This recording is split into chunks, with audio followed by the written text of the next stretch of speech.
بالله السميع العليم من الشيطان اللعين الرجيم بسم الله الرحمن الرحيم الحمد لله وكفى والصلاة والسلام على من اصطفى محمد بن عبد الله وعلى آله وصحبه ومن سن ونهج واتبع سنته إلى يوم الدين.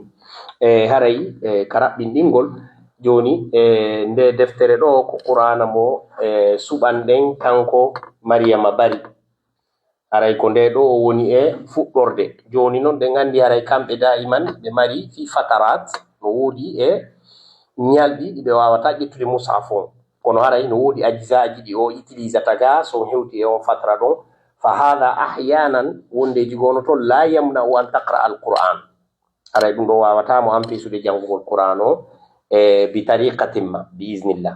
Donc haray Mariam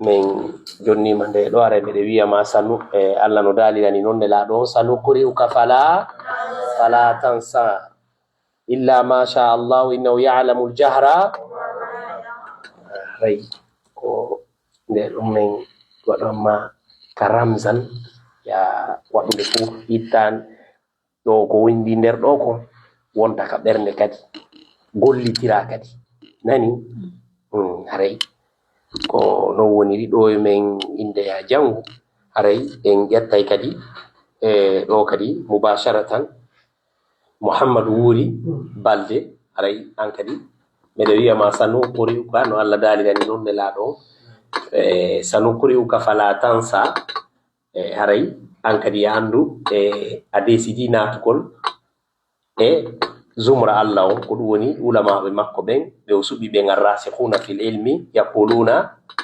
amanna kullu min indi rabbina. Donc haray an kadi koye ayto no ɗin ɗo windori noon ɗi windoro noon ka ɓernde ma gollitiraɗi kadi nani.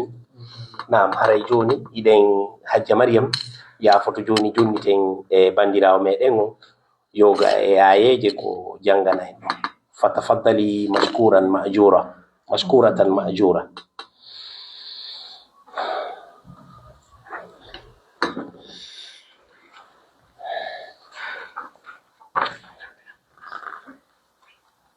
بالله من الشيطان الرجيم بسم الله الرحمن الرحيم ألف لام ميم ذلك الكتاب لا ريب فيه هدى للمتقين الذين يؤمنون بالغيب ويقيمون الصلاة ومما رزقناهم ينفقون والذين يؤمنون بما أنزل إليك وما أنزل من قبلك وبالآخرة هم يوقنون أولئك على هدى من ربهم وأولئك هم المفلحون إن الذين كفروا سواء عليهم أأنذرتهم أم لم تنذرهم لا يؤمنون ختم الله على قلوبهم وعلى سمعهم وعلى أبصارهم غشاوة ولهم عذاب عظيم ومن الناس من يقول آمنا بالله وباليوم الآخر وما هم بمؤمنين يخادعون الله والذين آمنوا وما يخدعون إلا أنفسهم وما يشعرون في قلوبهم مرض فزادهم الله مرضا ولهم عذاب أليم بما كانوا يكذبون وإذا قيل لهم لا تفسدوا في الأرض قالوا إنما نحن مصلحون ألا إنهم هم المفسدون ولكن لا يشعرون وإذا قيل لهم آمنوا كما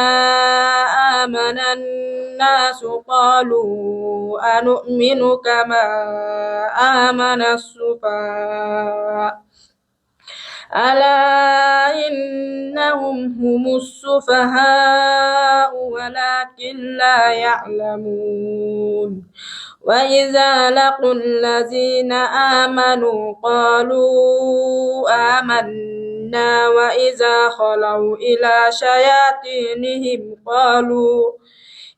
شياطينهم قالوا إنا معكم إنما نحن مستهزئون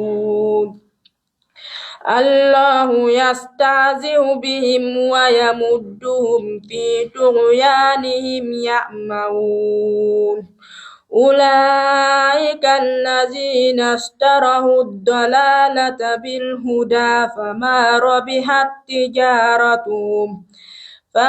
ربحت تجارتهم وما كانوا مهتدين صدق الله العظيم. حسبك الله العظيم وبلغ رسول الكريم ونحن على ما قال ربنا وخالقنا ومولانا من الشاهدين. أرينو يدوني الحمد لله وجنغني أنه بضع من الآيات الذكر الحكيم من سورة البقرة إن تري الله يالله ودمودون دوكمان دي كوموجه nyande o daroyto yeso Allah subhanahu wa ta'ala enen kadi heditiɓe ɓen haray yo Allah okkore en baraji muɗum anden non ko yiɗen no waɗi ɗo kadi fo sababe on almusabbib huwa Allah subhanahu wa ta'ala kono almuharrik memminantoɗo on ko on ɗon innete man sanna sunnatan hasanatan falahu mislu ma amala bi kala aden jo waddo sunna bi mana sunna on do wona sunna nabawiya on tunde ko waddo ko moƴƴi wondo sabu hunde moƴƴere wada wo kala ko heedi e den do moƴƴere haray on tikino mari to wondu mari baraji makko di si tawi non e yewti dum don e yeggitata hajja Maryama Touré ko kambe wonani en do fo ndaron non subhanahu wa ta'ala kanko ko adil nelaɗo yetike wonde ma jangol qur'an on halfere be ko bi ashari darajat aw ashar thawab halfere wotere alif lam mim ko kalfe tati woni ɗon parce que ko non ɓe makiri la aqul alif lam mim harf innama al alif harf wal lam harf wal mim harf neɗɗo on so jangi ɗum ɗon ɗin baraji sappo ɗon no heɓiri ɗon non hajja Maryama Touré kadi no mari baraji sappo ko ɗum so ɓe wi wosiɗa faala investisude investiso an e Allah ara ha tawa neɗɗanke hande no wodi yimɓe arayi ɓe ɗaani mbuɗi maɓɓe no ɓeydade ka Allah subhanahu wa ta'ala ko kanko tagi on neɗɗanke wawuɗo wadde ɗum ɗon gara neɗɗanke ɗimma makko waloto ɗanomo piiji makko ɓeydo kanko non Allah tagu ɗon kanko ko waɗata kon haray ɗe wawi sifade ɗum ko ɗum o inni wa in ta'uddu ni'matallahi fala la tuhsuha nemaji ɗi Allah waɗani on ɗin so on inni on kontayi on anday ko jelu embere majji on haqqille mon ɗe yafuuk ɗum ɗon aray embere mon ɗo yafuuk haya donc haray ɓe weltanike mo kanko Maryam inchallah aray meɗen wondude e makko ga biiznillahi ta'ala meɗen du'animo meɗen torimo du'a onon kadi hacce Maryam haray meɗen du'ani on meɗen weltori on meɗen weltani on meɗen tori on kadi du'a haray ko ɗum ɗon inchallah. Assalamu aleykum. Aleykum salam jarama boy haray Maryam ko non ɓayno mi wayntoto woni jango waɗi sana jaɓi haray mi nangi kadi lawol ɓay golle hinno tiiɗi haray ko ɓeydugo miɗi ndin ɓurta mum ñaade andita ɗo naga meɗen lagini ni kono ɓayare ko objectif woni ko addi on haray ko teddi cheyke en teddinoɓe tawden ɓe nga fof wawowa ceerno Amadou komin addi on tawata hande miɗe weltorimo moƴƴa kadi par ce que mi sikku on so waɗi o soñjoto moƴƴa kono himo fawi Allah Allah subhanahu wa ta'ala ɓe tawɓen kadi ga vraiment ɓe wakkili biru maɓɓe o hande ɓe woni nene goto ɓe woni baba goto de protéger moi quand kadi wadi hore ko Allah wadi mo nyang jango wani ay woni quand kadi wakto do jubbe Allah Inch'Allah.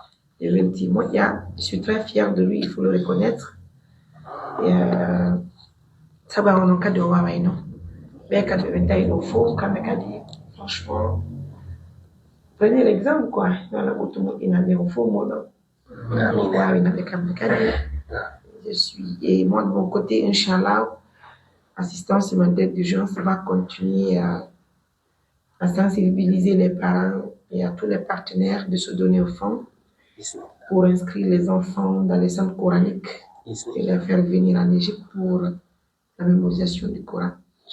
En tout cas, moi, franchement, ça me donne envie d'y rester. Hein. Là, oui, c'est clair, parce que moi j'ai parlé à mon mari pour qu'il puisse préparer mes enfants, pour que mes enfants même viennent chez vous. À la table, il y a un petit temps qui voilà, en quelque sorte, on oublie les enfants aussi, quoi. Inch'Allah, on y a pour les rapports de Kadi. Alors, on a dit qu'il y a quoi yare wondo yima be kipa no membe Inch'Allah. Parce qu'il faut reconnaître que il y a beaucoup de manquements. Hein. C'est vrai que tout le monde apprécie Mariam Touré, ça parle de moi partout à travers le monde. Il faut reconnaître que Cheikh Sarr, que vous voyez à dimanche, c'est un exemple qu'il faut respecter. Parce que si c'était simplement Mariam Touré, franchement, Thierno Amadou allait beaucoup manquer de choses. Il faut le reconnaître. Il faut quand même valoriser les choses qui sont là, quoi, en quelque sorte. Parce que moi, les occupations en Guinée, j'oublie les choses, mais Cheikh Sarr est là avec son épouse pour maîtriser le petit, le calmer, le diriger, le cadrer et le protéger pour nous, en quelque sorte. Aujourd'hui, c'est devenu la famille, hein. Donc, moi, je suis très contente et je resterai reconnaissante pour toute ma vie. Si vous voyez aujourd'hui que j'ai eu le courage et la chance d'envoyer aussi certains jeunes dans ce centre, c'est parce que tout simplement, Cheikh Sarr m'a montré qu'il est un bon père, qu'il peut m'encadrer moi-même, Mariam, il peut me diriger, qu'il peut me cadrer. Donc, tout ce que j'envoie chez lui, c'est comme si c'était de l'or en quelque sorte. Donc, de passage, j'invite les partenaires de dire merci également à Cheikh Sarr qui est là. Grâce à lui, tout ce que Thierno Amadou va faire en Égypte, c'est pas la force de Mariam, mais c'est lui qui fait tout. Là, je vous le dis franchement. C'est lui qui fait tout. Il fait tout. Parce que moi-même, le petit, il m'écrit, il m'appelle. C'est le temps qui me manque. Des fois même, je reste quelque part, je réfléchis, je dis, écoute, le petit m'a trop appelé, il m'a trop écrit. Je ne lui réponds pas. Pourtant, c'est moi qui lui ai envoyé en Égypte. Certainement, il est fâché, il dit que Mariam m'a abandonné. Mais lui, il est là avec sa famille. Il comble ce vide en quelque sorte. Il valorise Mariam. Il joue le rôle que moi je devais jouer en quelque sorte. Parce que si c'était certaines familles, ils vont dire que Mariam a oublié Thierno Amadou. Pourtant, ce n'est pas un oubli. Ce sont les occupations qui sont de l'autre côté en quelque sorte. Donc, je vous demande humblement de dire merci à Cheikh Sarr et merci à son épouse. Et merci à tous les partenaires qui continuent à nous soutenir. Sachez que ce n'est pas un oubli si on envoie les enfants, ce sont les occupations. Raison pour laquelle je suis prête, encore prête, je dis, à prendre l'engagement pour Cheikh Sarr devant toutes les familles qui me suivent à l'instant T. Si vous voulez envoyer vos enfants en Égypte pour la mémorisation du Coran, je vous propose le centre coranique. En tout cas, il y a une formation qui est très efficace. Et l'encadrement des enfants, on y parle, franchement. Donc moi, je vais vous laisser. Prenez le temps de visionner la vidéo, de la liker, de la partager. Bonne soirée. Au revoir.